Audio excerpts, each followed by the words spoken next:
ternyata I sacrifice a lot of time.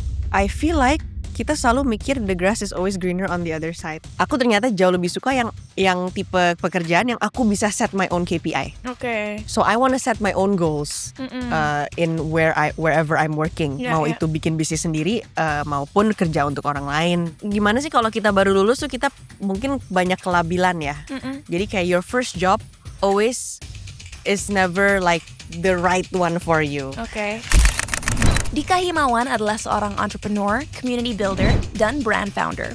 Berawal dari sebuah akun Instagram tentang kecantikan, Dika dan partnernya, Adele Odelia, perlahan membangun Rahasia Gadis menjadi komunitas perempuan terbesar di Indonesia.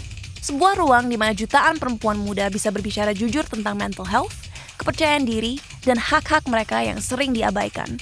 Rahasia juga berekspansi ke dunia retail melalui Rahasia Fragrance, sebuah local perfume brand yang lahir dengan misi membantu perempuan menemukan identitas dan rasa percaya dirinya. Salah satu lini terpopulernya, Goddess Series, termasuk Goddess Water, Goddess Soul, dan Goddess Bloom yang berhasil dikenal luas lewat kolaborasinya bersama Cinta Laura Kiel.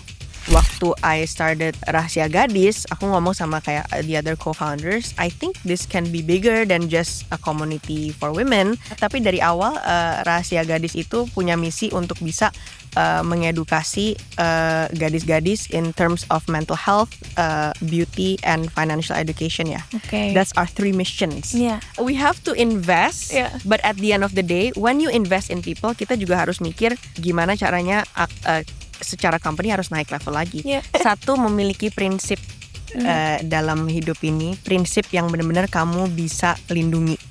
Yang kedua, prioritas.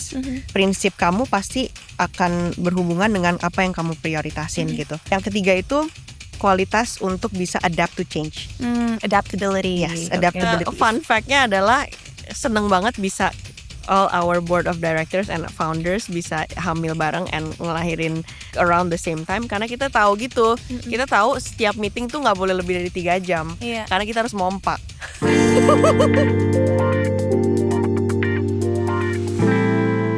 Semua orang ingin sukses, tapi nggak semua orang mau ngadepin resikonya, pressure-nya, dan ngambil keputusan-keputusan sulit yang jadi bagian dari kesuksesan. I'm Cinta Laura Kiel, and this is CEO. Tempat kita ngobrol jujur tentang apa yang dibutuhin untuk ngebangun sesuatu yang bisa tahan lama. Langsung dari orang-orang yang udah ngejalaninnya. Hari ini kita akan ngebahas gimana sebuah komunitas bisa berkembang menjadi bisnis nyata yang memberdayakan banyak perempuan muda. Mari kita sambut Dika Himawan. Dika! Hello! How is it being a new mom? It's difficult, but definitely rewarding.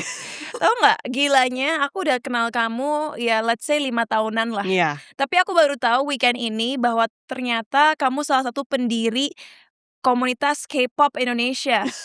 K-Vibes itu apa? Oh ya, itu K-Vibes itu apa sih?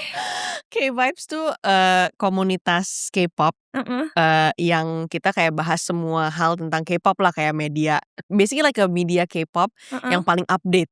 Jadi kita masih ada sampai sekarang? Masih ada. Ada berapa members atau followers? Well, followers sekarang kita kayak udah banyak banget ya, udah jutaan. Karena nggak cuma K-Vibes kan, kita ada kayak wow K-drama juga. Jadi ada K-drama community and ada K-pop community. So ini sebenarnya business. It's a business in and of itself. Awalnya sih bukan bisnis, awalnya kan passion. Jadi ini side hustle kamu gitu. Iya. Awalnya karena COVID. I think a lot of these things happens because of the pandemic. Karena COVID, aku tuh kerjaannya nonton K-drama melulu, and then started liking K-pop juga dari situ. Who's your favorite K-pop group or the artist? Jujur aku suka banget sama BTS. Okay, of course, everybody loves BTS. Tapi sekarang this is not K-pop, tapi sekarang aku lagi suka banget sama Cat's Eye. Oh my god, I love Cat's Eye. Nah, kalau Cat's Eye kita bisa ngobrol. Who's your favorite member? I really like I really like Sophia. Okay. But I also really like Manon. Okay. And then, gimana perasaan kamu Manon makanya hiatus yang akhirnya kayaknya udah nggak di Cat's Eye lagi? Iya, makanya aku kaget kemarin di Coachella dia nggak perform. Iya. So I was a bit sad. Emang kamu ke Coachella kemarin? Enggak, maksudnya kayak nonton live-nya segala macam. Keren sih kalau post giving birth langsung ke Coachella. Waduh. Wow. I told Brandon I really plan to go next year. Oke. I really want to. Karena kan ini boleh bawa anak kecil. Iya boleh. Iya, jadi I see a lot of kids like using Dikasih the headphones gitu headphone. biar ngejaga pendengarannya Bener, kan. pengen banget. Padahal aku ngefans banget sama Justin Bieber. I really wish I could go this year. Itu pacar aku juga belieber banget sih. Vasco's a believer. Are you a believer? Yeah, since 2010. Wow, okay. Well, hari ini sayangnya kita nggak bisa ngomongin K-pop. I know. Tapi ini sangat menarik. Aku nggak tahu sebelumnya ternyata kamu pendiri salah satu komunitas K-pop terbesar di Indonesia.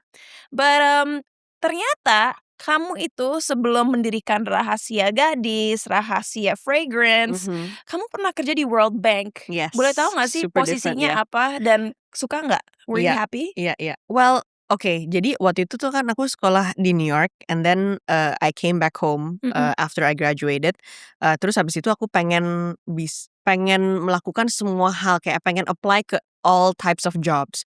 So the first job I took itu I remember was Citibank, kayak super different dari yang aku kerjain di New York. Karena kamu journalism kan? Iya, aku journalism and psychology ya di New York, and then di sana kan juga sempat kerja sebagai writer di sana. Balik ke sini pengen coba hal baru, apply everywhere, akhirnya dapat kerjaan di Citibank. Waktu itu communication specialist. Jadi tetap sih sebenarnya communications ya. Cuman kan industrinya beda banget. Tapi habis itu sempat kayak gimana sih kalau kita baru lulus tuh kita mungkin banyak kelabilan ya. Jadi kayak your first job always is never like the right one for you. Oke. Jadi aku coba apply lagi, dan akhirnya waktu itu dapat position in World Bank as also communications, tapi bidangnya itu environment specialist ya. Jadi kayak communications in the environment sector. Di situ I think cuman kayak 4 atau 5 bulan. Kenapa kamu gak suka jadi corporate daddy? You got it right.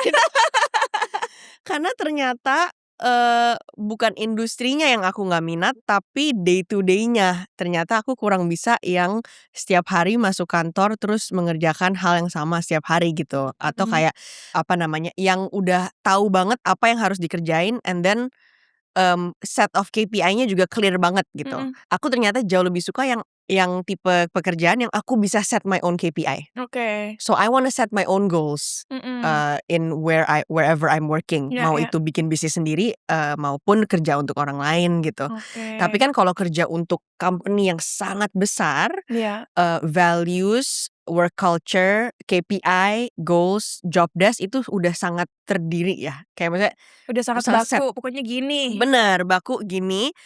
Ada pros and cons-nya. Pros-nya kan maksudnya kita sangat jadi jelas. Iya, jelas. Kamu tahu exactly besok ke kantor ini yang harus dikerjain supaya bisa dapetin ini. Bener, gitu. Dan actually belajar banyak banget juga karena clear kan kayak strukturnya. Pokoknya aku di bawah bos yang ini, terus very specialized in environment communications. Setiap hari kerjaannya ini, jadi aku jadi specialized gitu in let's say writing press releases for the World Bank punya program. Akhirnya yang bikin kamu bilang oke, nggak bisa nih, udah aku keluar. Akumulasi dari kebosanan yang everyday same thing gitu. Sebenarnya I think kalau misalnya aku jalanin itu kayaknya bisa deh sampai kayak setahun 2 tahun tuh aku bisa kayak gitu terus.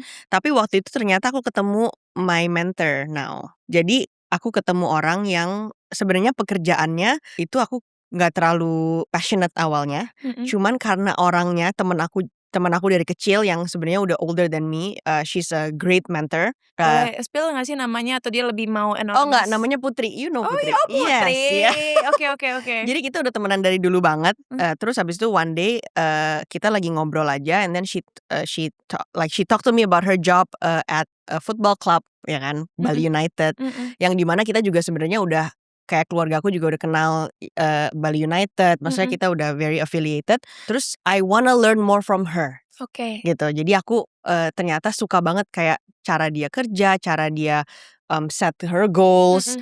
Awalnya pengen belajar dari dia. Jadi makanya aku pindah ke Bali United waktu itu. So I moved out of the corporate world bukan karena karena udah frustasi. Itu juga ya. Tapi maksudnya ternyata karena aku mau belajar dari seorang mentor yang menurut aku banget gitu. Sebenarnya kan kalau kita lihat background-nya Dika, kamu tuh dikelilingi orang-orang yang bisa dibilang kreatif. Kayak mama kamu itu editor-in-chief sebuah majalah. Brandon Salim, suami kamu itu ya as we all know child star dan anaknya Ferry Salim. Kalau ngelihat waktu kamu masih kecil, sebenarnya interest kamu di bidang apa sih? Waktu kecil tuh aku pengen banget jadi kayak my mom. Pengen jadi editor-in-chief. Iya, and fun fact. Tapi gak kayak Miranda Priestley kan? No, sih. Fun fact-nya adalah mimpi aku menjadi jurnalis dimulai dari mamaku, iya. Tapi abis itu diperjelas lagi dari waktu aku nonton Devil Wears Prada yang pertama.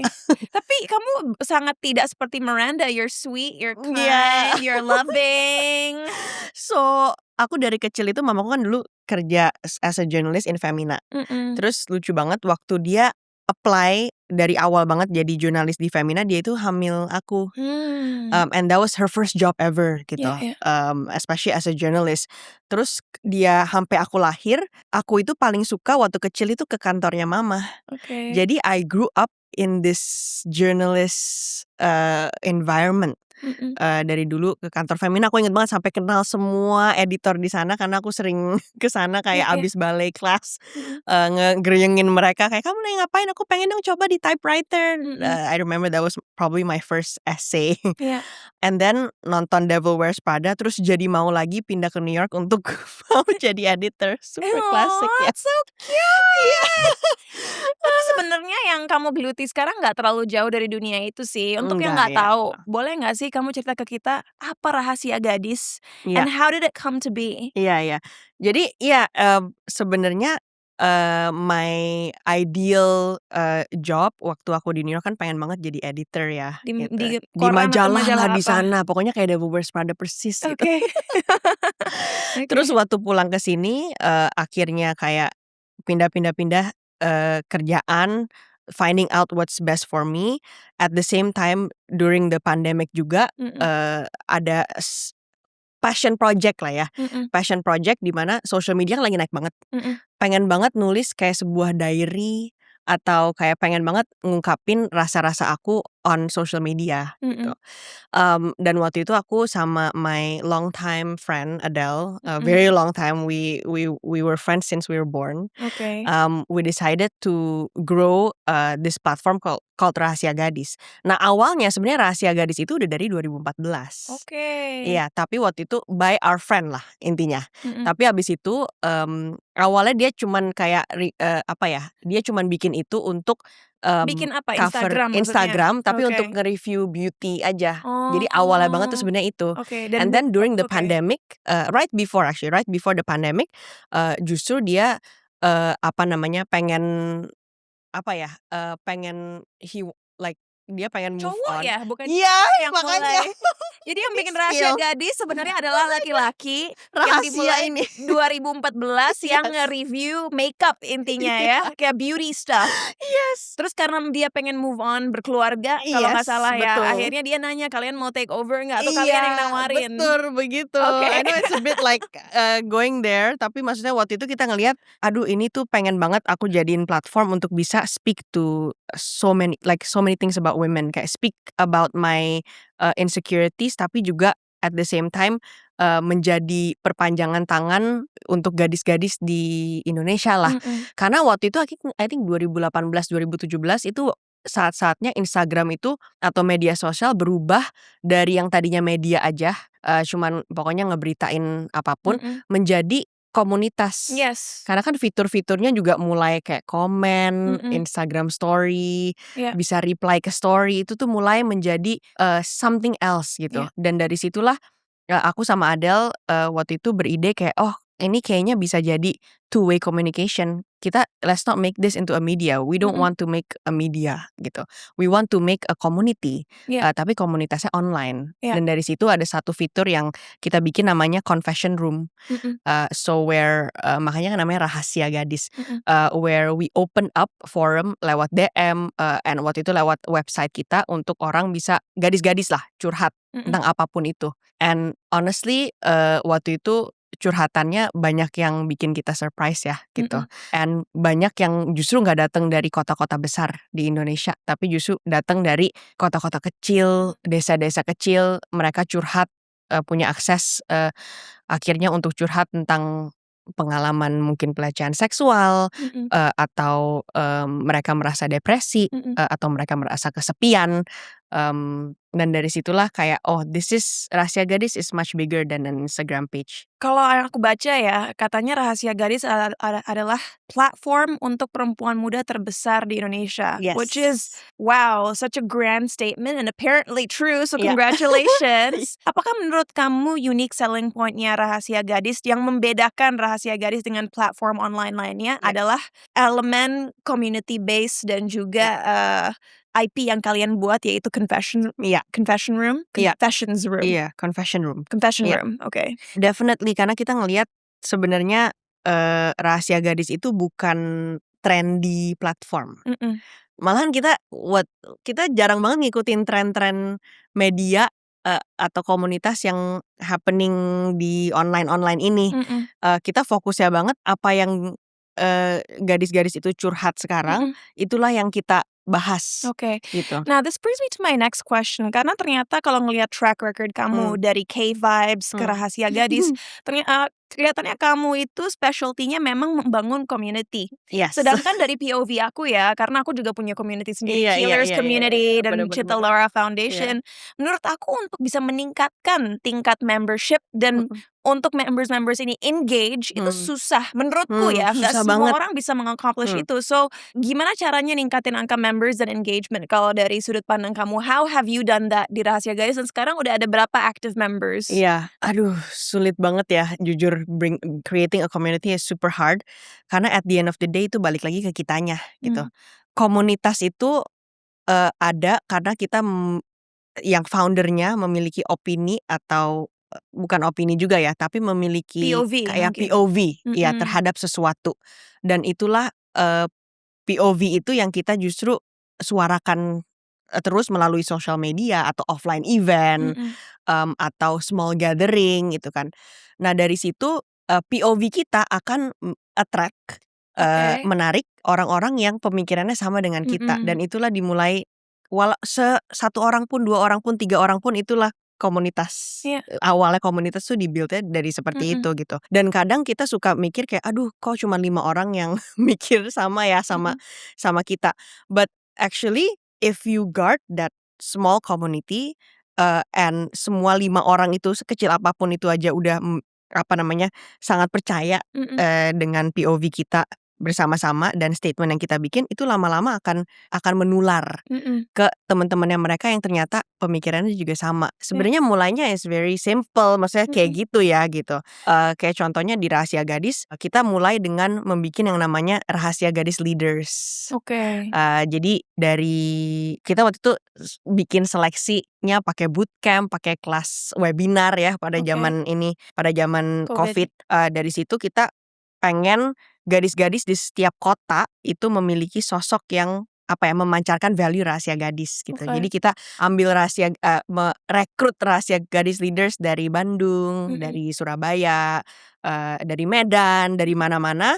Terus kita webinar aja setiap minggu, curhat-curhatan bareng. Terus kita kayak ngobrol tentang topik-topik yang kita suka, contohnya mental health, terus financial education, itu semuanya kita bahas sehingga this leader itu waktu itu mereka membuat klubnya sendiri di kotanya masing-masing. And I think that's where the active members started ya. Growing gitu. Ini bahkan udah 2022 kalau nggak salah waktu aku tanya pertanyaan ini. Tapi I remember you guys saying you had 10,000 members or something. Yes. Itu semua via WhatsApp group. Oke. Nah, itu my next question. Gimana cara ngedata para members? Karena kan untuk memaintain komunikasi sama mereka sebenarnya bisa lewat WhatsApp group, tapi kan lama-lama bisa jadi berantakan juga. Benar. Sebenarnya untuk kayak yang kalau dari aku sebenarnya the numbers are important karena kan pastinya kayak kita pengen member kita membesar gitu kan. Tapi yang lebih penting lagi adalah yang your core tadi. Your core doesn't have to be 10,000. Mungkin your core is 100. Gitu. Jadi as long as kita maintain 100 gadis-gadis yang selalu kayak bareng kita everywhere, kayak kita bikin offline event sama our girls, tuh kita bikin masterclass, kita undang mereka ke event kita undang kalau kita ada opportunity dari brand gitu misalnya, kita undang mereka juga. dari maintaining itu, data itu yang paling penting untuk kita melakukan apapun gitu. And 10,000 can always change, ya kan? Karena kan pasti kita di WhatsApp group juga kita capek, kita leave, kita nggak terlalu aktif. Tapi as long as your 100 is active, there's always room to grow and room to get more members gitu. Homeless media atau platforms kan mulai banyak sejak menurut aku setahun 2 tahun sebelum COVID sampai sekarang. Sebagai community based platform, apa sih waktu itu prioritas awal ngebangun Rahasia Gadis? Tim apa yang kamu rekrut dulu? Karena kan butuh effort juga untuk ngebuka curhatan orang, ngerespon. Like, what was the core team initially? So the core team we divided into two. Satu content team and community team. Jadi konten adalah semua yang maintain Instagram kita, TikTok kita, YouTube kita, ya kan? Berapa orang? Aduh, we started with one. Tapi abis itu kayak satu waktu itu yang mengilustrasi semua konten Instagram. Lama-lama kita butuh video editor. Terus lama-lama kita butuh copywriter. And then at one point I think we had 4 content people gitu. Kalau community? Kalau community itu sebenarnya lebih sedikit rumit karena kita bagi community itu bagi 2. Satu community yang memang handle offline event. Jadi kayak ke kota-kota lain, terus maintaining our RG leaders, bikin masterclass kemana-mana. Terus yang kedua itu maintain confession room. Nah untuk maintain confession room sebenarnya kita itu nggak harus juga melakukannya sendiri karena aku paling aku tuh paling takut juga ada orang curhat terus kita nggak equip. Kita nggak ready untuk jawab curhatan yang lebih rumit seperti orang ingin membunuh diri gitu misalnya gitu. Jadi kita justru itu harus kerjasama sama waktu itu Universitas Indonesia untuk students S2 psikolognya itu magang di kita untuk bisa membalas menanggapi semua confession room-nya. Jadi community itu dibagi 2, satu curhat confession room and satu itu yang offline events waktu itu. Nah, apa sih kesulitan kamu memaintain sebuah community based platform? Karena dari tadi kamu juga mengatakan bahwa ada offline events. Yes. Apa yang ngedorong Rahasia Gadis mulai bikin off-air events seperti Girl Fest di tahun 2023? Iya. Jujur waktu itu orang udah jenuh kayaknya dengan online ya. Dari kita ketemu each other online lewat komen, DM atau webinar, ya kan. Orang tuh udah pengen ada koneksi yang lebih dari online doang. Jadi sesimpel mulainya itu nggak kita langsung Grow Fest bikin event untuk kayak ratusan ribu orang gitu. Tapi sesimpel kita itu bikin gathering atau datang ke universitas-universitas di Indonesia.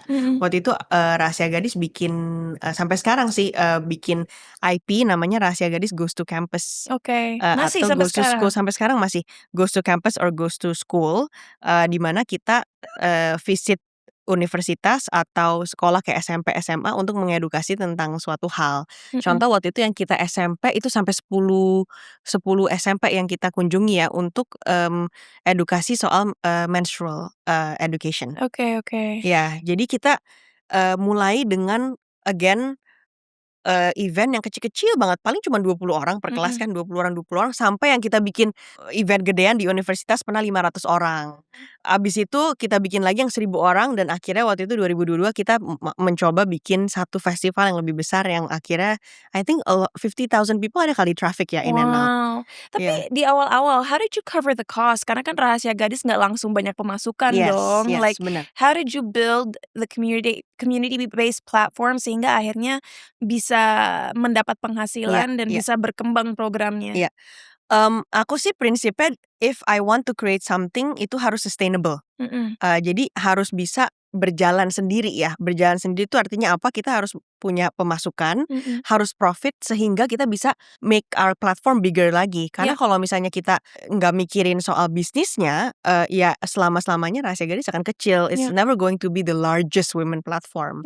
Jadi kita itu kerjasama sama brand yang memiliki pastinya value yang sama dengan kita untuk bisa melakukan event-event ini. Untuk bisa sponsor ya? Benar.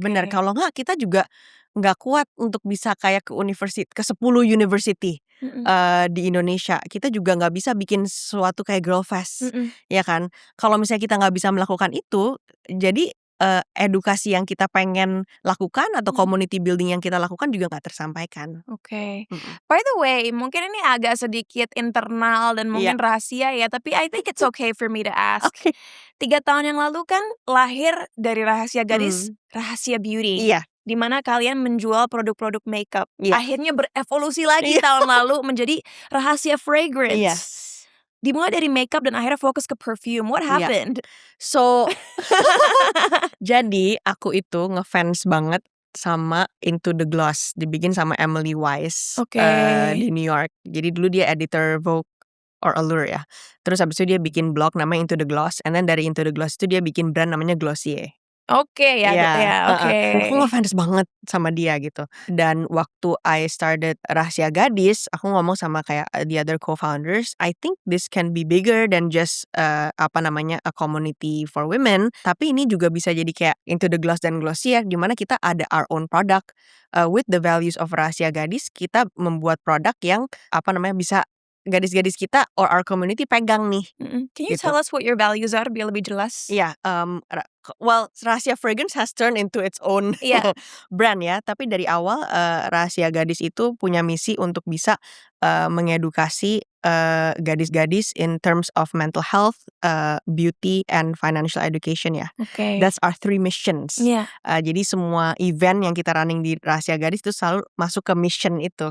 Rahasia Gadis leadernya pun gitu. Kamu mission beauty, mission mental health, atau mission financial education. Right. Dan kalau si Rahasia Beauty ini masuk ke beauty ya? Yes, masuk ke beauty, di mana our core dari dulu adalah bikin beauty yang bisa healing internally. That's why we when we launched it, we said beauty is for healing. Terus kenapa bertransisi ke perfume, ke Rahasia Fragrance akhirnya? What happened?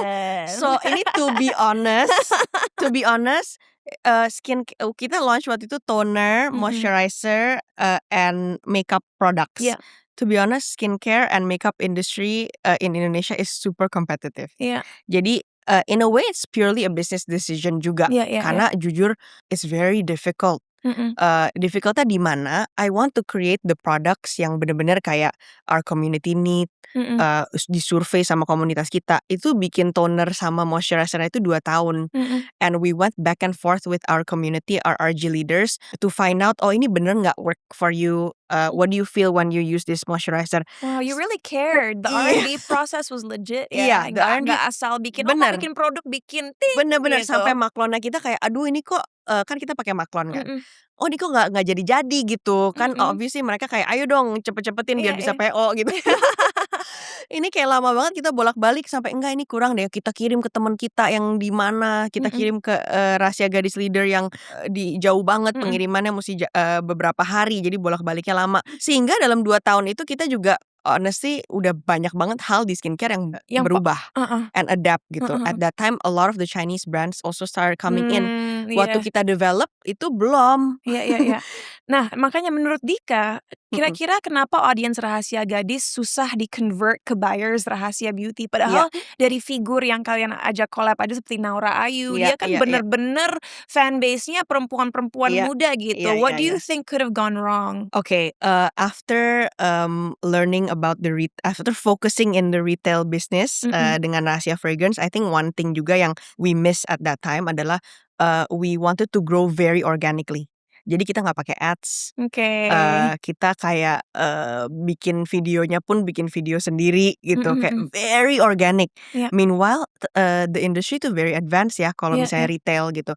Harus bisa optimize optimize e-commerce gimana caranya. Dulu aku kira jujur upload aja di e-commerce, abis itu link ke story is enough. Jadi ternyata beda banget. So personal knowledge juga, personal skill yang belum terlalu pokoknya terbelakang lah waktu itu ya. And then even the team between Rahasia Beauty dan Rahasia Gadis aku jadiin satu. Palu Gada. Dan aku kira karena kita satu platform. Kan kita maksudnya pengen yang beli kan komunitas kita juga gitu. Kenapa nggak kita satu tim aja? So in terms of like thinking juga aku very community centric instead of retail centric ya. Tapi aku berterima kasih loh kamu mau honest seperti ini karena satu, kamu nunjukin ke kita semua bahwa dalam journey kamu sebagai entrepreneur, you have failed before. Dan emang ini learning process gitu. Iya, Walaupun iya, mungkin iya, kita iya. sekolahnya bagus, punya network Iya, yang bagus. iya, Kadang-kadang hal-hal seperti ini harus terjadi iya. supaya kita tahu betul apa yang kita harus lakukan di kemudian hari. Benar, benar Which banget. brings me to my next question tentang fragrance, rahasia Iya. fragrance. Apa yang bikin perfume lebih meyakinkan Hmm. buat rahasia sebagai bisnis? Mhm. Dan apa yang bikin kalian sekarang udah berhasil menjadi salah satu players lah di industri perfume Indonesia? Ya, two things ya. Satu dari sisi bisnisnya pastinya, satu dari sisi kayak personal kita dan co-foundersnya. Dari sisi bisnis, jujur kita waktu masuk ke perfume kita jadi belajar banyak. Karena waktu itu kita trial waktu Rahasia Beauty masih skincare and makeup, kita tuh ketemu sama teman kita yang punya perfume, Iya. namanya Summer Scent. Oke. Nah, punya perfume brand. Nah, waktu itu Summer Scent tuh salah satu player yang lumayan early banget in the perfume industry, and then mereka ajak kita collab, bikin parfum yuk bareng gitu, collab antara Rahasia dan Summer Scent. Waktu kita launch collab itu bareng, malahan kita kayak jadi belajar banyak tentang industri parfum. Oh, ternyata parfum itu memiliki fansnya sendiri gitu. Bahwa parfum orang-orang di Indonesia sekarang pengen nyari perfume yang accessible, yang mereka bisa beli banyak untuk bisa gonta-ganti setiap hari. Ya kan, karena kan perfume is always something yang kita ngelihat very luxury ya. Dulu kayak aku tuh mau beli parfum aja kok mahal banget. Iya. Oke, I'm just gonna have one signature scent deh gitu. Iya, iya. Karena kayak kita mau beli 5 juga satu parfum bisa jutaan Iya, kan. iya, iya. Terus kayak beli 2, beli 3 aja udah kayak aduh kayak buang-buang ya gitu, beli satu aja deh. I Tapi agree. karena perfume is localized and scent is democratized ya. It is more accessible ever since then. Orang jadi menemukan menemukan banyak interest. Mereka bisa gonta-ganti parfum setiap hari, bisa gonta-ganti scent, menemukan personality mereka masing-masing gitu. Dan juga price point yang dijual oleh Rahasia Fragrance luar biasa sih. Iya. Speaking of which, ini di depan kita ada collab antara Rahasia Fragrance dan aku. Yang ungu Goddess Bloom, yang biru Goddess Water, yang orange Goddess Sol. This is not part of my question list, but might as well. Can you tell us penjualannya gimana sih si Goddess-Goddess Yes. ini? It's gonna be my next point after, karena abis Summer Scent kita collab itu, abis itu kita yaudah deh, why don't we release our own perfume. Tapi waktu itu aku takut banget karena kan salah masuk ke skincare makeup. What makes us think that going into perfume will be the right thing, right? Jadi waktu itu kayak, I think to be able to, for me to be confident, I want to collab again. Kayak aku orangnya tuh gak bisa kayak semua sendiri gitu loh. Jadi kayak mesti kayak kekuatan kekuatan kita semua tuh harus kayak digabungin gitu. Iya. Jadi kita tahu risk is also lower, but also kita jadi lebih confident kan untuk market it. So our first ever produk yang rahasia sendiri was with you.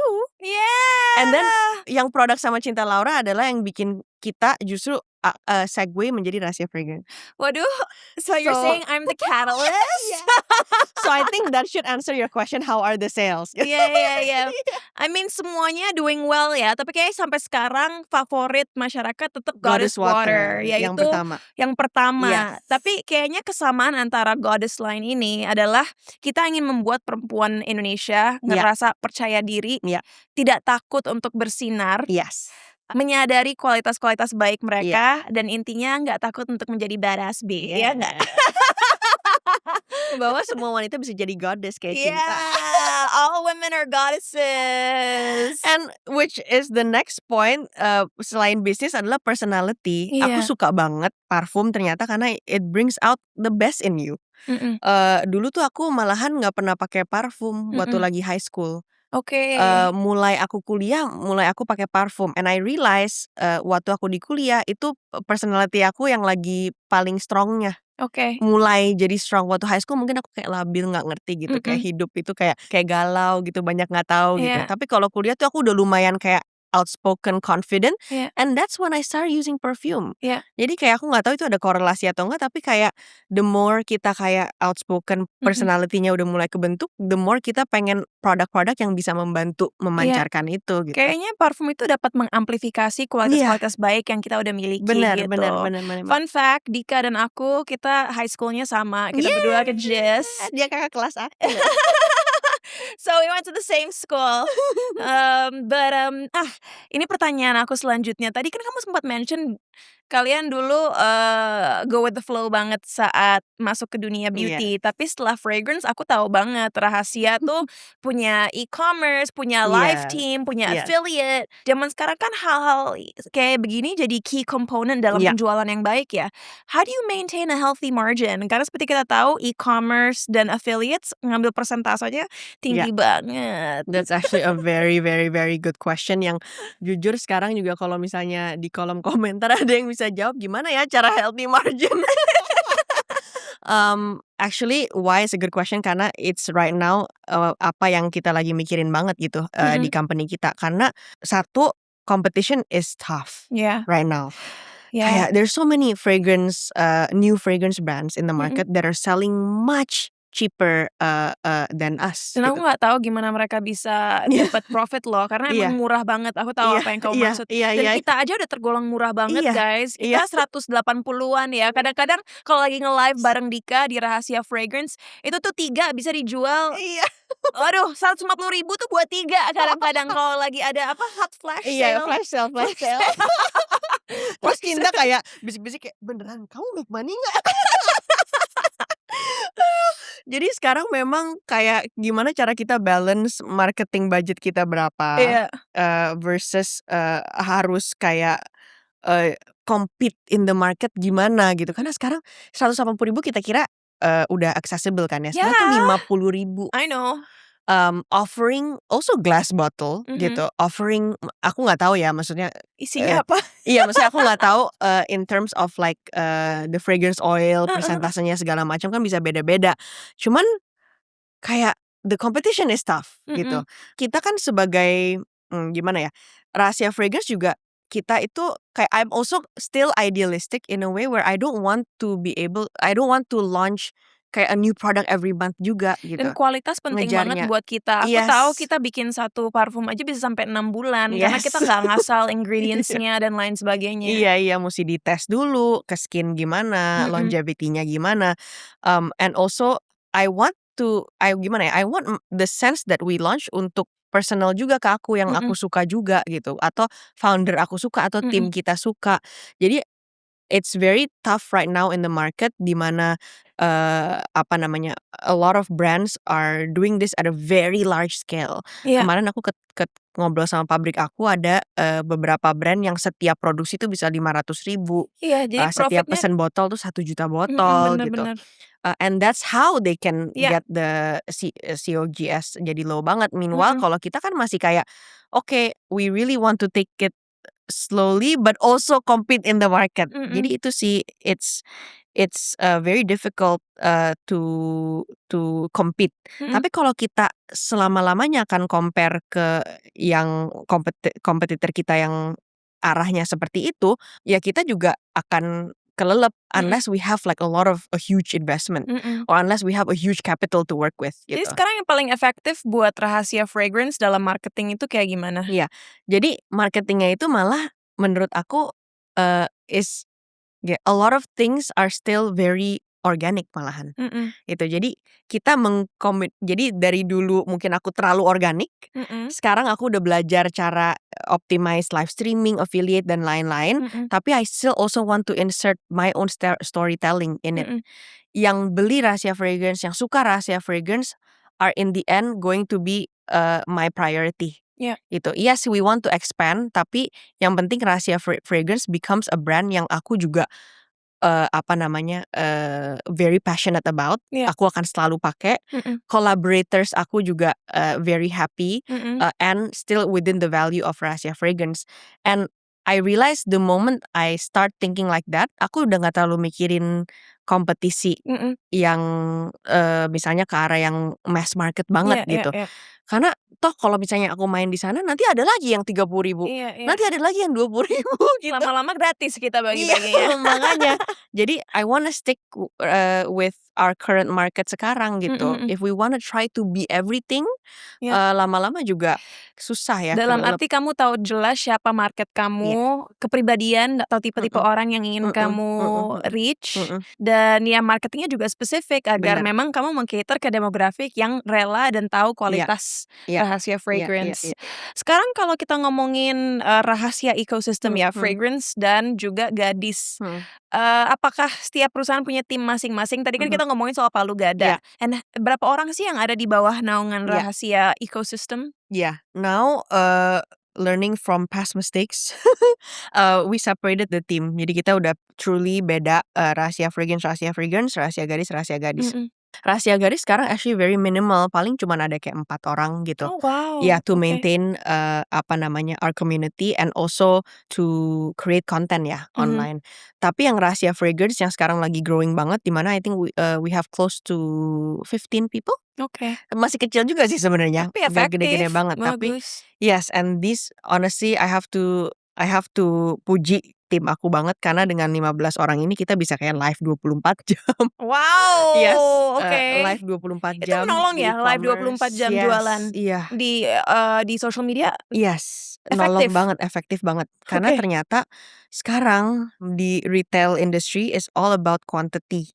Jadi how many number of content are you producing? How many hours of live are you doing every day? It's tough. Lama-lama kita kadang juga suka kayak gimana ya cara kita maintain quality content atau quality. Ini kalau misalnya ngejarnya quantity. Tapi harus find the balance sih. Karena at the end of the day kalau kita konten yang nggak banyak, kita juga nggak bisa bersaing. Nah, untungnya bukan kamu yang jadi content creator di rahasia. Kalau nggak mungkin kamu ada waktu untuk fokus kepada hal-hal lain dalam hidup kamu. This brings me to my next question. Kan sempat tuh ada momen di rahasia di mana kamu, partner kamu Adele, dan juga CEO kamu Putri semua hamil dalam waktu yang bersamaan. For me that's crazy sih, like what a crazy coincidence. Sistem apa sih yang kamu bangun dan training yang kamu buat untuk staff kamu sehingga saat 3 key leaders pada harus istirahat karena maternity leave, 2 perusahaan itu tetap jalan. Iya bener banget lagi. Jadi sekarang kita semua kalau ke kantor kita bikin satu meeting room jadi nursing room. Dimana it's our room untuk mompa. But to answer your question, awal kita hamil semua kita langsung ngobrol gimana ya guys nanti kalau misalnya kita lahiran who's gonna run the company. Karena aku, Adele dan Putri kita itu tipe orang yang sangat turun tangan to everything, kayak caption, ke daily sales, optimizing e-commerce, sampai waktu lebaran warehouse kita lagi kosong kita yang packingin. Satu-satu kita Lebaran kirim. tahun ini? Enggak, lebaran 2 tahun lalu. Karena tahun ini kan kamu baru lahir. Enggak, lebaran 2 tahun lalu aku inget banget, obviously kan pada cuti, terus kita kayak yaudah yuk kita sendiri aja di warehouse kita yang kirim-kirim barang. Pokoknya seturun tangan itu. Jadi waktu kita hamil kayak wah ini kayaknya kita harus introspeksi gitu, how we run the company, which is a good ternyata good thing juga, di mana kita jadi bisa memikirkan rahasia fragrance tuh agar sustainable. Sustainable tuh gimana caranya, kita jadi mikir lagi gitu. Oke, up to this point bertiga itu kita bisa meningkatkan sales kita jadi segini. Kalau misalnya kita pengen lebih dari itu, nggak bisa cuman kita bertiga, we have to know our capacity juga. Nggak apa-apa banget loh untuk kita nggak bisa ternyata bawa sales kita dari sekian ke sekian. It's okay. That's a job of a CEO or a board of director to know our own capacity and to know our strengths and weaknesses. Dan what to do after that? What to do after that is build a team. Jadi kita bukan lagi mikir, okay, I need a content creator atau I need a e-commerce admin. Kita mikirnya, I need an e-commerce manager. I need a marketing manager. Kayak I need someone with experience and leadership skills and of leadership his or her own skills. kan Benar, gitu. karena kita nggak selamanya nggak mungkin bisa rely Micromanage ke diri semua. sendiri. Jadi sekarang di tim rahasia gadis maupun fragrance ada lead. Iya, ada leadnya, ada ada general manajernya, jadi kita emang harus bikin struktur ya di bawah situ. Dulunya kan bener-bener aku, Putri, Adele, terus langsung to all the executors gitu. Jadi Sekarang sekarang kita ada bikin kalian, ada ada manager atau general lead, manager juga, baru ada executor. manager lagi. Oke, Iya, mahal dong. even um, we have to invest, Yeah. but at the end of the day, when you invest in people, kita juga harus mikir gimana caranya secara company harus naik level lagi. Yeah. Kita nggak bisa invest in people kalau misalnya levelnya masih yang misalnya rahasia fragrance tahun lalu gitu. Justru rahasia fragrance tahun lalu adalah kapasitas Dika Putri Adele. Tapi kalau kita mau invest in a person gitu, in a team malahan, kita harus bisa rahasia fragrance tahun ini 10 kali lipat dari tahun lalu gitu. Benar. Jadi walaupun kita invest, ada sales target juga. Nah, Rahasia kan punya co-founder yaitu Adele. Yes. Dan fun fact, aku dan Adele, partnernya Dika, ketemuan lewat Clubhouse. Aku masuk chatnya mereka, it was like, what Gen Zs care about, or something like that. Aku masuk, tiba-tiba ikut ngomong, kayak semua kaget Seru sih. banget ya zaman itu. Nah, gimana kalian ngebagi peran sebagai founders, dan pernah nggak ada konflik antara kalian berdua? Lucunya, me and Adele itu opposite.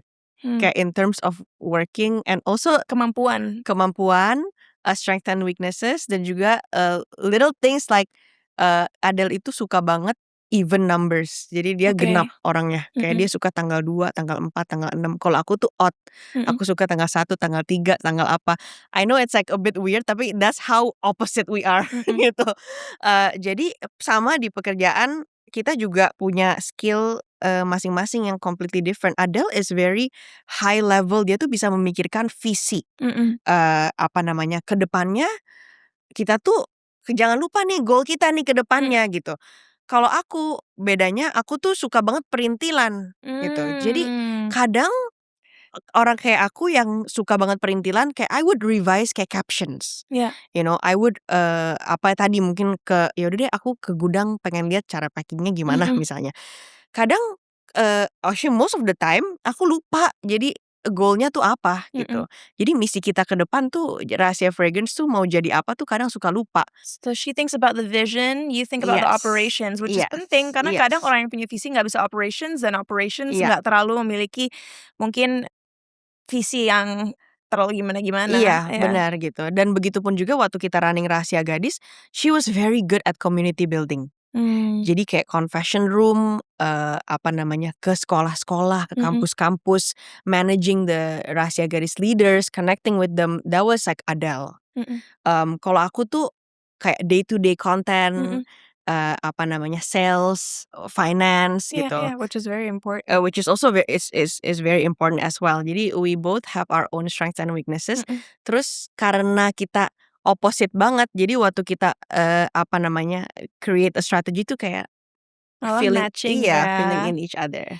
Kalau dibandingin sama 5 tahun yang lalu, seberapa hands on kamu sekarang? Karena kan kamu baru aja melahirkan bulan Februari lalu. Like there are more things to balance. Sekarang apa peran kamu dalam Rahasia ecosystem? Iya. Honestly sekarang dibanding kayak berapa tahun, even dibanding tahun lalu sih beda jauh ya, karena I'm just 3 months postpartum, jadi banyak hal yang aku belum bisa pegang gitu. Jadi kalau misalnya dibilang sekarang itu role aku jujur masih sangat fokus di Rahasia Fragrance, di mana aku handle di marketing and product development. Tapi karena things have been a bit slower for me, itu aku sekarang akan sangat fokus satu-satu gitu. I can't focus on everything. Aku milih fokus aku. Misalnya kayak this year kita mau launch 2 produk. Aku pengen banget fokus in creating those 2 products. Marketing, I have a very, let's say, a good marketing manager. I will give wewenang ke dia untuk bisa menstrategikan. Tapi semuanya pastinya harus approval ya, aku Putri dan Adele gitu. Jadi kita kayak have a work in progress meeting every week. Tapi aku pilih satu fokus saja yang aku bisa follow upin setiap hari itu apa. Kamu udah masuk ke kantor atau maksudnya follow up meetingnya biasanya online? Online and offline, so we go outside for meetings kayak 2 to 3 times A week. a week. I see. Aku bisa bilang we ya karena kita semua kayak gitu. Iya. Tapi fun fact-nya adalah seneng banget bisa all our board of directors and founders bisa hamil bareng and ngelahirin around the same time karena kita tahu gitu. Kita tahu setiap meeting tuh nggak boleh lebih dari 3 jam. Iya. Karena kita harus mompa. I cannot relate, but it's funny. Jadi enaknya adalah kita nggak kayak excuse me harus mompa dulu ya. Oke, WIP kita 2 jam, let's go. Dan 1 hour kita mompa. Jadi lebih efektif sih sebenarnya. Jadi lebih efektif, betul. Yeah. Well, menurut aku yang melihat perjalanan kamu secara langsung yang tadinya hanya ada rahasia gadis, sekarang ada rahasia fragrance. It's very interesting to me. Apalagi ngeliat kamu di berbagai fase dalam hidup kamu. Yang dulu high school student, terus akhirnya sekolah di New York, di NYU kan kalau nggak salah. You're also in New York kan? Yeah, I was. But yeah, we were in different schools and probably doing very different things. Yes. Actually mimpi aku untuk bisa masuk Columbia University. That was my dream. It's okay, NYU is amazing. Aku baru aja kemarin ketemu banyak anak-anak kampus lah. Aku bilang guys, jangan pernah merasa bahwa diri kalian lebih berharga hanya jika kalian mampu masuk sekolah elit. Karena kemampuan seseorang, kapasitas seseorang dan potensi seseorang tidak tergantung hal itu. And I really think so. But the reason I'm saying all these things actually is, mungkin kamu tahu ya, lagi rame banget orang-orang Indonesia yang berkesempatan sekolah di luar, tinggal di luar negeri. Sekarang speak up tentang pilihan mereka kembali ke Indonesia karena keadaan politik sama sosial kita lagi kurang baik. Kamu kan sekolah di JIS, tinggal sekolah di NYU, bahkan punya mimpi dulu pengen jadi kayak Miranda Priestley, tinggal di New York. Dengan situasi sekarang, how does it make you feel about your decision to return to Indonesia years ago? Another difficult question. Jujur waktu itu waktu aku di sini, waktu aku high school, waktu aku high school, I never intended to go back home justru malahan. Nggak pernah punya niat untuk balik ke Indonesia. Enggak, pengennya sekolah di luar negeri terus kerja di sana selama-lamanya. Tapi waktu sampai sana, udah sekolah 4 tahun terus kerja juga setahun, kok aku mikirnya kangen pengen balik gitu. Terus waktu aku balik ke sini, at least for the first 2-3 years, aku pengennya balik ke sana. Jadi I feel like kita selalu mikir the grass is always greener on the other side. Jadi itu satu hal yang aku selalu kayak remind myself kalau misalnya times are tough, especially kayak sekarang kita kan bingung ya mau bangun bisnis atau apa segala macam, tapi kayak merasa terancam gitu, merasa kayak bisa nggak ya aku bangun bisnis yang besar sekali di negara ini gitu, opportunitiesnya ada nggak ya? I always think about sebaliknya, emang kalau misalnya aku di luar sana aku bisa nggak ya bikin bisnis sebesar itu juga gitu. Dan kalau aku mikir kayak gitu malah kayak kok ada hope, jadinya kayak excited karena grass is always greener on the other side. Tapi aku tahu kalau misalnya aku keluar lagi untuk bikin bisnis atau apa segala macam, aku mikir aku harusnya bisa bikin lagi deh ini, kayak balik lagi deh ke Indonesia gitu. Karena aku kayak merasa waktu aku high school aku pengen selamanya di sana, waktu aku di sana aku pengen balik ke Indonesia. Tapi apa yang kamu lihat Indonesia yang bikin kamu terdorong untuk tetap berkarir di sini? What about Indonesia makes you wanna be here? Sesimpel keluarga. Iya kan. And I feel like network yang dibangun aku dari kecil, yang diturunkan dari orang tua aku juga, and it's a huge privilege untuk memiliki orang tua yang jujur aku kayak thankful banget for my parents yang menurunkan semua networknya and resourcesnya ke aku sehingga aku bisa berada di sekarang gitu kan. I'll be nowhere without my parents gitu. Dari pendidikan, dari network bisnis dan lain-lain. Aku kadang merasa sayang aja semua network and resources yang udah di-pour ke diri aku sama orang tua aku, masa nggak bisa aku lanjutin ke sekarang anak aku gitu. Sekarang aku mikirnya malah mungkin karena keibuan banget ya, what will I leave my son with gitu nantinya ke depannya gitu. Kalau misalnya aku nggak konsisten nggak bisa kayak maksudnya konsisten di where I am right now, bikin at least kayak something I can pass over to my son, aku tuh jadi kayak sia-sia gitu. Jadi bukan nggak memikirkan politik atau situasi sekarang, tapi aku lebih balik lagi apa yang aku bangun tuh kayaknya belum selesai gitu. Aku belum puas di titik aku bisa pass over itu ke anak aku. Jadi as long as aku belum puas sekarang aku di mana, pasti aku nggak mikir mau berubah dulu sih atau mau keluar atau mau pergi dari luar. Jadi aku kayak selalu mikir nanti apa ya yang aku bisa ajarin my son atau my child, the next child or pokoknya my children gitu adalah kita harus bisa belajar untuk jadi konsisten juga ya gitu. Karena selamanya pasti akan ada opportunity atau pemikiran di luar sana pasti lebih baik gitu. Atau kalau aku pindah kerjaan kayaknya aku lebih happy lah di sana gitu kan. Waktu aku pindah dari World Bank ke Citibank, because I always feel like I'll be happier somewhere else. Tapi sebenarnya balik lagi apa yang kamu mau untuk diri aku sendiri. Kalau aku pengen bisa membuktikan bahwa aku bisa bikin bisnis yang besar sekali misalnya ya, yang bisa bikin bisnis yang bisa aku turunin ke children aku. As long as I haven't reached that, aku harus konsisten bikin itu dulu gitu. Kamu bilang secara belak-belakan kamu ingin membuat bisnis yang besar. Rahasia Gadis kan dimulai dari community platform yang memberdayakan perempuan dengan menyadarkan mereka bahwa mereka memiliki nilai, mereka layak untuk bahagia, mereka layak untuk merasa aman. Tapi kan di sisi lain sekarang kamu juga masuk ke retail. Pernah nggak ada tension antara misi sosial yang kamu bangun dan kebutuhan bisnis untuk tetap sustainable? And gimana caranya ngebalance kedua itu tanpa mengorbankan salah satunya? Actually that's what happened waktu aku menggabungkan tim Rahasia Beauty yang 2022 dan Rahasia Gadis. Di mana karena kita memasarkan produk kita skincare dan lain-lain ke Rahasia Gadis, kok jadinya kayak komunitas kita kayak Jadi tempat jualan iya gitu. jadi tempat jualan. Jadi menurut aku both can exist at the same time. Tapi kita juga harus tahu purpose of each platform ya menurut aku. Kayak Rahasia Fragrance ya kita kadang masukin juga ke Rahasia Gadis, tapi kita jangan lupa misinya Rahasia Gadis apa gitu. Dan Rahasia Gadis tuh ada bisnisnya sendiri, bukan enggak gitu kan. Kita tetap ada brand campaigns, we still have sponsorships, right? Tapi at the end of the day retailnya juga punya misi sendiri untuk bisa bersaing and compete in the fragrance industry.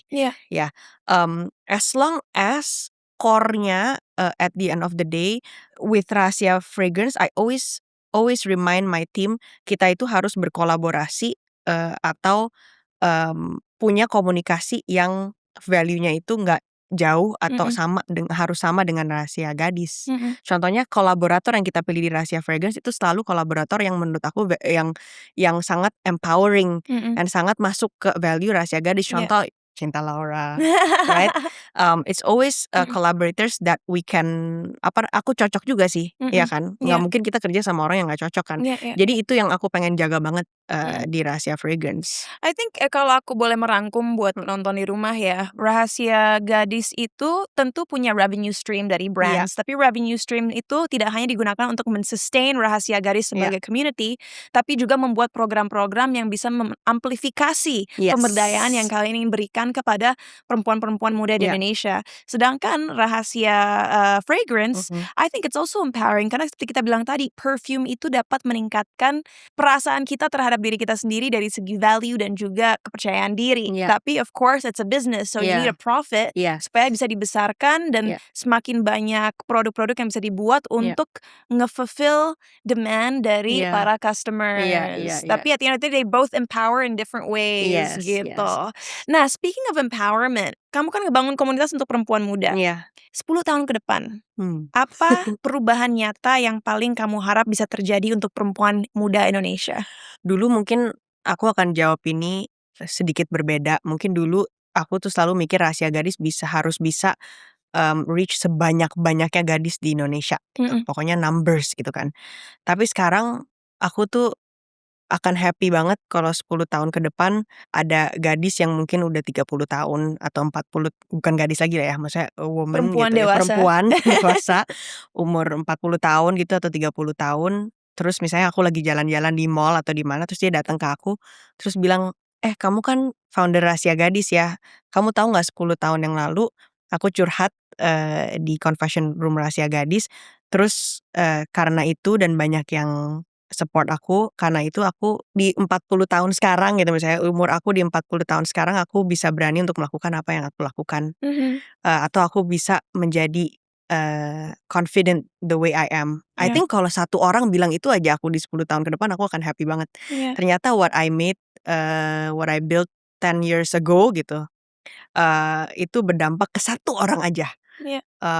Nggak harus deh 10.000 likes atau berapa ribu likes nanti ya di pikiran aku gitu. Tapi just one person yang bener-bener datengin aku 10 tahun later bahwa mereka inget Rahasia Gadis pernah membantu mereka. I think intinya yang kamu harap 10 tahun ke depan adalah banyak perempuan Indonesia, walaupun kamu bilang satu pun gak apa-apa, tapi idealnya kan banyak perempuan Indonesia merasa dan disadarkan bahwa mereka mampu mengambil resiko dan berjuang untuk apa yang mereka inginkan karena support yang mereka dapatkan dari platform Rahasia. Oh, it's beautiful. You know, you've been very honest about everything throughout this podcast, dan I think kita semua juga tahu bahwa mungkin ada pemikiran di luar sana yang berpikir, oh kalau founder seperti Dika mah karena datang dari keluarga berkecukupan, pasti selama berbisnis gampang-gampang aja karena nggak ada yang harus dikorbankan, nothing's at stake gitu. But what would you say has been the hardest and biggest sacrifice you've made untuk bisa mendirikan Rahasia Gadis dan Fragrance terlepas dari privilege yang kamu miliki? Honestly, kalau untuk diri aku sendiri, I spent a lot of time juga loh di sini. Kayak mungkin kayak waktu aku baru balik ya dari kuliah, aku selalu mikir kayak mungkin aku akan kerja di tempat yang memberi aku kayak work life balance gitu.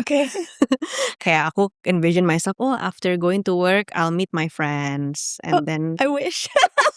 Sorry, I don't believe in work-life balance, so I'm like terus. Tapi justru kalau bisa dilihat belakang ini yang selama aku kerjain Rahasia Gadis for the past 5-6 years ya, malah satu hal yang I sacrifice a lot is time. Bahwa ternyata aku jarang sekali ketemu teman-teman aku jarang sekali malah ketemu keluarga aku. I didn't have enough time for my significant others back then gitu. Ternyata I sacrifice a lot of time. Jadi kalau misalnya ada orang bilang, oh ya dia gampang lah ngerjain ini A, B, C karena kan banyak resourcesnya. It's true, bukan enggak. Tapi apa yang kita lakukan dengan resources itu yang what matters. Apa yang aku lakukan dengan resources itu, I put 120% of my time here. And time is a lot of things loh. Time is money. Time is also kayak is a choice, is priorities. Ternyata 6 tahun belakang aku nomor 1 prioritas aku tuh malah ini gitu. Jadi waktu aku melahirkan punya anak, aku merasa tiba-tiba kan prioritas aku sekarang anak aku kan. Ternyata tiba-tiba kayak wow, sekarang I didn't know I gave that much time to work. Karena sekarang setiap hari aku bangun kayak ngurusin anak aku segala macam.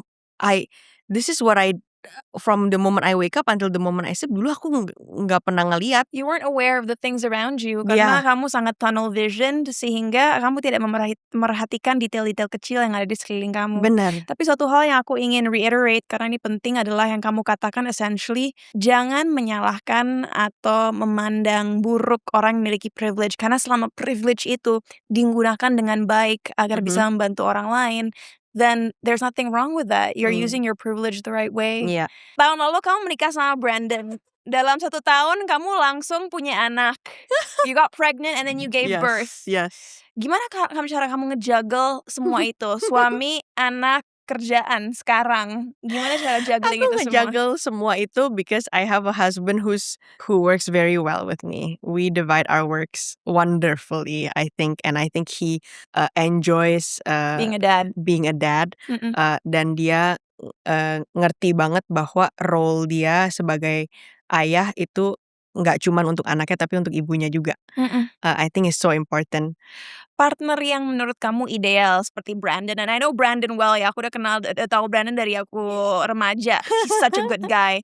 Tapi biar cewek-cewek di luar sana yang mungkin selalu terjebak dalam toxic relationship bisa belajar dari kamu, pasangan yang ideal apalagi kalau udah memasuki pernikahan itu kayak gimana sih? Pasangan yang bisa mendengarkan kamu dan respect kamu sebagai wanita. I think is so important karena mungkin banyak orang, especially now being a mother, it gets really lonely. Kayak kita tuh merasa kesepian banget. Walaupun banyak bantuan ya, kayak mamaku bantuin aku, Brandon bantuin aku, I have a helper at home too, ya kan. Sekarang I have a nanny. Mungkin waktu newborn I didn't use a nanny gitu. Sekarang I have a nanny.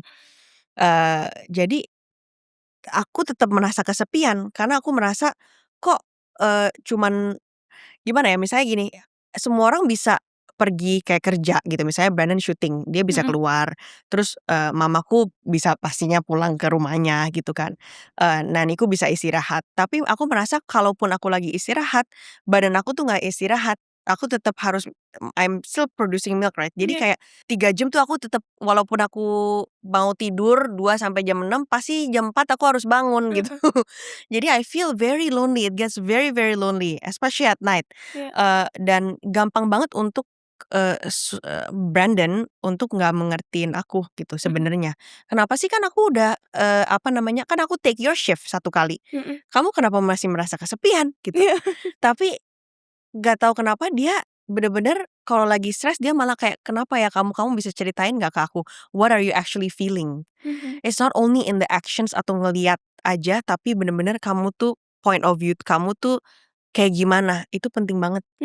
Ternyata Dika itu kalau misalnya dia dalam 1 hari bisa keluar untuk meeting sama orang, untuk untuk be productive, dia akan happy banget gitu coming back home.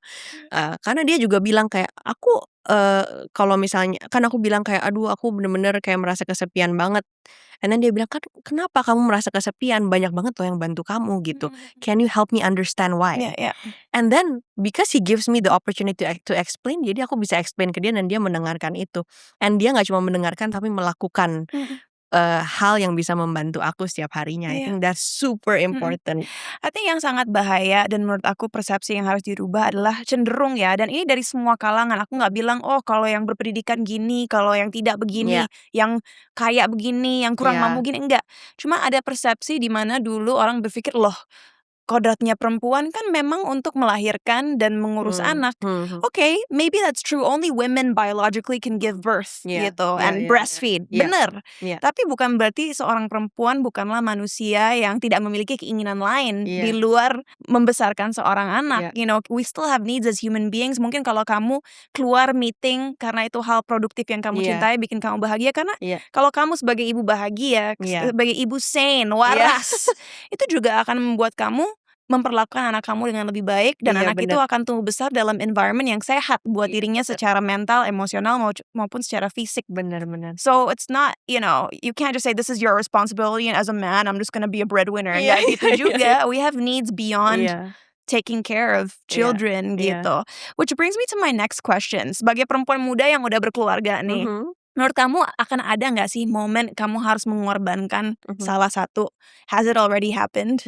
Pastinya.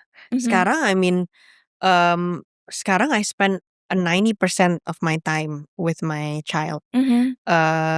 Dan pastinya yang korbankan adalah pekerjaan aku ya. Gitu. Jadi it's more than sacrifice, tapi it's more about prioritas. Dan prioritas itu aku udah ekspektasikan sesuatu aku lagi hamil. Gitu, bahwa setelah aku melahirkan pasti prioritas aku akan berubah. But for how many years? Kalau menurut aku in terms of time pasti ya 90% sekarang karena aku baru masih newborn juga. Masih newborn pasti prioritasnya akan 90% this. Tapi kedepannya I don't see that priority shifting either. Jadi ini menurut aku udah life change gitu. Aku harus ready bahwa prioritas aku akan selamanya adalah keluarga aku yang aku bangun. And I want it to be that way. I think it's also a choice ya. Tapi bukan berarti aku meninggalkan pekerjaan aku. Prioritas aku mungkin sekarang keluarga aku, tapi gimana caranya aku membangun work culture, environment, dan juga goals dan tim di pekerjaan aku yang bisa support itu, at the same time running secara lancar gitu. Jadi I have to create a work environment di mana dia bikin aku comfortable untuk memprioritaskan keluarga aku, tapi at the same time bikin aku juga bikin company itu juga sustainable on its own. You gave me a different POV karena sebenarnya pertanyaan terakhir aku di segmen ini adalah menurut Dika apakah seorang perempuan berhak berambisi dan memprioritaskan dirinya saat udah berkeluarga. Tapi I think yang harus kita fokuskan sebenarnya bukan kata ambisi dan memprioritaskan dirinya, tapi lebih bagaimana kita tetap bisa mengejar mimpi kita dan Yes. melakukan pekerjaan kita yang kita Yes. cintai, tapi tanpa mengorbankan keluarga karena Iya, keluarga betul. itu penting. Dan Iya, kalau iya. jawaban kamu adalah dengan membangun sistem dan Iya. mengelola tim Iya. yang bisa terus melaksanakan Iya. pekerjaan kantor Iya. dengan baik bahkan saat kamu nggak bisa sepenuhnya hadir. Iya. So you are feeding your ambition but in a healthy way. Yes. Iya Yeah, nggak correct. sih? And I'm very privileged. Aku beruntung sekali bahwa aku bisa bebas untuk membuat work culture and environment ini. Karena kan memang aku yang membangun company-nya, aku yang bisa membangun work culture-nya seperti apa gitu kan. Tapi di situasi orang berbeda-beda ya. Buat perempuan-perempuan di sana yang ingin have that work-life balance, menurut aku still very possible. Gimana caranya kamu mencari work environment yang bisa memberikan kapasitas kamu sebagai family woman and also mengejar ambisi kamu gitu. Kita harus bisa mencari partner kerja, mencari work environment, mencari mungkin lokasi atau apapun yang bisa support itu. Dan juga life partner Bener, and yang juga life men-support partner. kamu. Yes. Jadi both ways ya. Yeah. You have to work with things at home and also at work gitu. Nah, kamu udah ngebangun ini semua sebelum menginjak usia 30 tahun. Yeah. Amazing. I'm turning 30 next month. I know, but not yet. You're still 29. Untuk perempuan muda di sana yang ingin mengikuti jejak kamu, menurut kamu apa sih 3 kualitas yang bahkan lebih penting dari gelar atau modal? Satu dulu ya. Satu, memiliki prinsip dalam hidup ini, prinsip yang benar-benar kamu bisa lindungi. Karena kita nggak, and I always say this, kita nggak pernah bisa kontrol orang tuh di luar kayak gimana, pekerjaan tuh kayak gimana gitu, keluarga tuh kayak gimana, itu kita nggak bisa kontrol. Tapi yang kita bisa kontrol adalah prinsip dalam hidup kamu gitu. Yang kedua, prioritas. At the end of the day, and ini berhubungan ya, prinsip kamu pasti akan berhubungan dengan apa yang kamu prioritasin gitu. Prioritas itu penting banget karena kita itu gampang banget, apalagi aku waktu lulus kuliah ya gampang banget labil gitu. Kita kayaknya oh again kenapa sih rumput tetangga selalu lebih jauh. Ya sih, kayak mau di Jakarta pengennya keluar negeri pengennya di Jakarta. Jadi at the end of the day apa prioritas kamu dalam hidup ini. And yang ketiga, ini juga connect juga bahwa yang ketiga itu kualitas untuk bisa adapt to change. Adaptability. Yes, adaptability is super important. Kenapa berhubungan sama prioritas? Karena kalau kamu adaptable, kamu juga tahu bahwa prioritas kamu dalam hidup, especially as a woman, bakalan bisa berubah. Especially kalau misalnya kita udah mulai punya keluarga gitu. Itu aku merasakan banget loh dari dulu, kayak aku I'm always going to be a very hardworking, going to the office 24/7 gitu. Ternyata waktu prioritas aku berubah, and it's okay to change, ternyata aku nggak bisa ke kantor setiap hari. Tapi at the same time aku juga tahu aku bisa jadi hardworking woman tanpa harus ke kantor setiap hari. Gitu. And that's my adaptability. Well, itu that's sih mungkin 3 itu ya. Thank you so much. So applicable too. Nah, kalau kamu bisa mungkin mengulangi proses membangun rahasia ekosistem, apa satu hal yang kamu rasa akan kamu lakukan berbeda? I think a lot of things happen for a reason. Jadi aku kayak kadang aku tuh jarang mikir apa yang bisa aku ulangin karena di mana aku berada pasti itu karena semua yang udah happen ya. Tapi mungkin secara bisnis apa yang aku bisa ulangin adalah I would want to do things one thing at a time. Iya, nggak langsung semuanya dalam waktu yang bersamaan. I can relate to that. Karena kadang again mungkin kita suka labil, suka kayak pengen semuanya. Again rumput tetangga is greener on the other side. Itu bener banget loh dalam bisnis ya. Misalnya kayak waktu aku bangun Rahasia Gadis, selalu ngelihat media-media lain atau what other community or platforms are doing, kita gampang banget untuk kayak yaudah deh kita sekarang bikin itu, yaudah deh sekarang kita bikin ini, yaudah deh kita bikin itu gitu. Again, waktu di retail juga kayak gitu, kayak kita jual ini 180.000, kenapa nggak kita bikin produk yang jualannya 50.000 sih? Itu sering banget terjadi. Jadi if I could redo things, ulangin, aku pengen melakukan semuanya itu one thing at a time and super focus. Beautiful. Iya. And since this whole episode has been about empowerment, pertanyaan terakhir aku adalah, apa arti perempuan berdaya menurut Dika Himawan? Aduh, ini selalu pertanyaan yang aku tanya orang loh. Kalau misalnya aku di Rahasia Gadis interview orang, ini kayak what does women empowerment mean to you? Or like a woman that is empowered. Yes, a woman that is empowered. Mungkin jawaban aku dulu sama jawaban aku sekarang beda ya. Again, adaptability itu. Karena kalau sekarang aku mesti jawab ini, perempuan yang berdaya menurut aku adalah perempuan yang sangat jujur kepada dirinya. Mungkin dulu aku akan jawab perempuan yang berdaya adalah perempuan yang berani untuk speak up, berani untuk menyuarakan apa yang dia mau dan melakukannya. Tapi mungkin nggak semua orang harus speak up ya sebenarnya gitu. Jadi kalau misalnya aku bisa bilang sekarang, perempuan yang berdaya itu yang sangat jujur kepada dirinya dan in turn atau karena itu jujur ke orang lain juga gitu. Kenapa itu penting? Karena kadang kita itu suka apa ya, merasa jadi imposter atau merasa keraguan, insecurities, itu karena kita takut. Terus semua tuh kayak mulai dari ketakutan itu. Tapi kalau misalnya kita jujur, the moment kita jujur terhadap diri kita bahwa oh iya aku takut nih melakukan misalnya aku takut nih jualan parfum gitu. Karena aku jujur terhadap itu, aku jadi berani untuk jujur ke orang lain, sehingga aku berani untuk ask for help juga ke orang lain gitu. Aku tuh takut banget loh jualan parfum, kita harus ngapain ya gitu.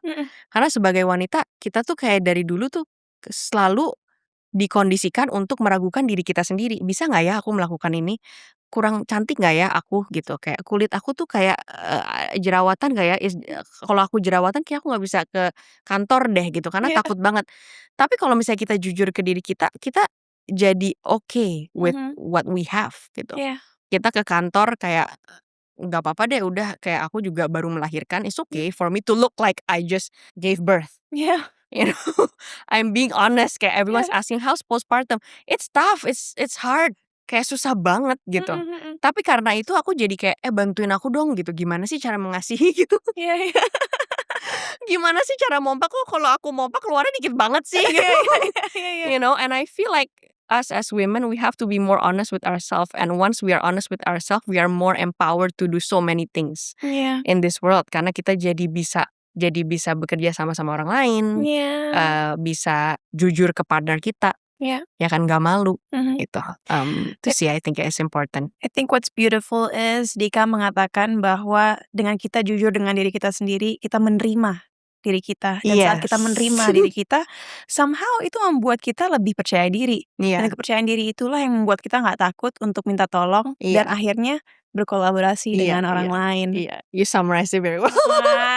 Wow, thank you so much, Thank you Dika. Cinta for having me. It's been such a lovely conversation. I always enjoy my time with you. Bagi semua yang nonton, mau kalian gadis atau bukan, check out Rahasia Gadis karena sampai sekarang pun aku masih suka banget dengan platform itu. Even though like I kind of know the answers, I'm still like, yeah, that's right. Dan aku kan delulu ya, kalian tahu I'm delulu. I think I'm 18, so I'm a gadis. But you do look 18. Thanks. You know, without this makeup for show. But anyway, dan Rahasia Fragrance banyak banget produk-produknya. Tapi tentu because these three are mine, check out Goddess Water, Goddess Bloom, and Goddess Soul. Karena ya kalau kalian mau slay all day and be a goddess. And be a goddess, ya yang tiga itu. Anyway, thank you so much. I can't wait to meet your baby karena aku belum ketemu. Dan nanti mungkin aku bawa ya. Ya, dan mungkin bulan depan waktu kamu ulang tahun kita harus yang simple aja lah, brunch bareng. Ayo. You know, like remember the fun days. No, now it's fun in a different way. Gitu. Thank you, Dika. Thank you so much, Cinta. Thank you. Thanks for watching, guys.